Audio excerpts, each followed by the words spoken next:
दिल्ली, नोएडा और गाजियाबाद।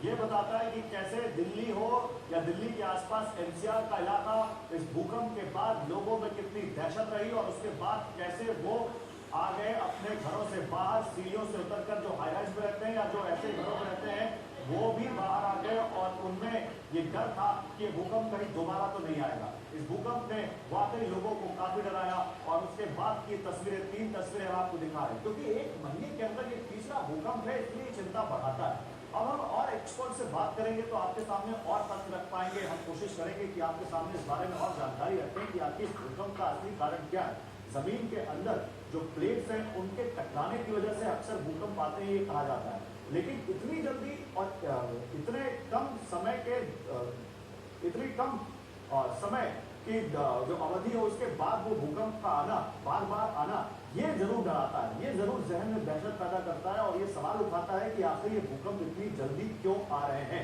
अब देखिए, एक महीने में कब का भूकंप आया?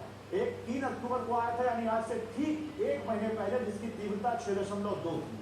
एक 15 अक्टूबर को आया था करीब शाम को 4 बजे, जिसकी तीव्रता 3.4 थी। फरीदाबाद में इसका केंद्र बताया जा रहा था।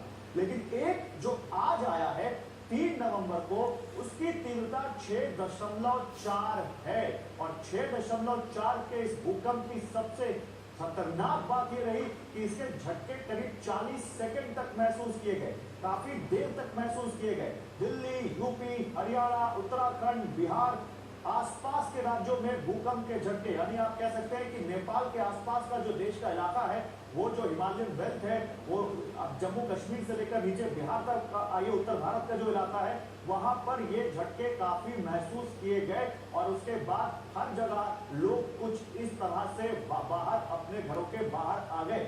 शालिनी, आप, क्योंकि अभी किसी एक्सपर्ट से हमारी बात नहीं हो पा रही है, देर रात है, लेकिन क्या ये अब एक्सपर्ट्स के लिए भी ये एक शोध का विषय है कि इतनी जल्दी भूकंप क्यों आ रहे हैं?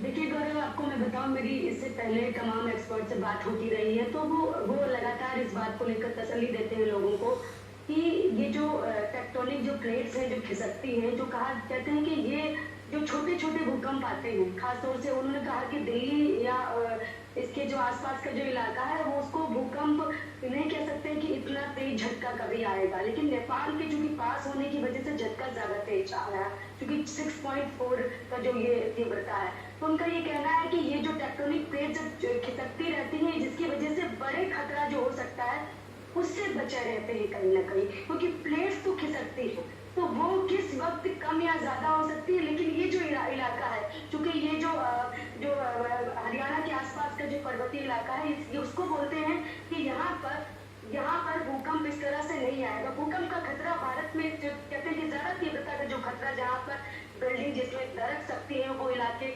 नॉर्थ को मानते हैं, हिमालयन रीजन को मानते हैं ज्यादा, और इस इलाके को कम मानते हैं। लेकिन फिर भी जो कि नेपाल की तरफ आता है, जिस वजह से यहाँ तक लोगों को महसूस होता है इतना तेज झटका, जिसकी वजह से लोग डर जाते हैं। तो एक्सपर्ट्स कहते हैं कि छोटे छोटे जो झटके आ रहे हैं, इससे आप मतलब एक तरह से कहेंगे बड़े खतरे जो आ सकते हैं, उससे आप कहीं ना कहीं बचे रहते हैं।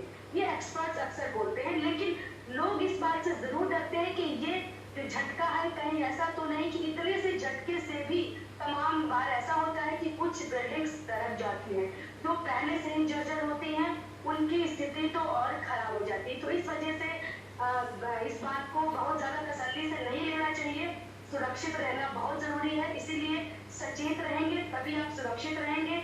इस समय पर जैसे ही भूकंप आए, खासतौर से जब जो बिल्डिंग हाई राइज है, जैसे मेरी बिल्डिंग में बात करूँ, 32 फ्लोर की बिल्डिंग है, सोचिए आप 32 फ्लोर पर 32वें पर जो लोग रहते होंगे ऊपर, वो लोग अगर भूकंप आता है, ऐसी स्थितियों में अगर वो गुस्से में कोई बुजुर्ग रहता हो, उसको नीचे सीढ़ियों से जाना पड़े, तो सोचिए उसके लिए क्या स्थिति होगी। बिल्कुल, उसके लिए इतना घबराने वाली बात है। वाकई आप सही कह रही हैं। आप क्योंकि नोएडा से हमें ज्वाइन कर रही है शालिनी, और नोएडा का सूरत हाल बयान कर रही हैं, तो आइए नोएडा के लोगों पे कुछ और हम यहाँ पर सुनाते हैं। नोएडा के लोगों को वो क्या कह रहे हैं, उन्होंने इस भूकंप को कैसे महसूस किया।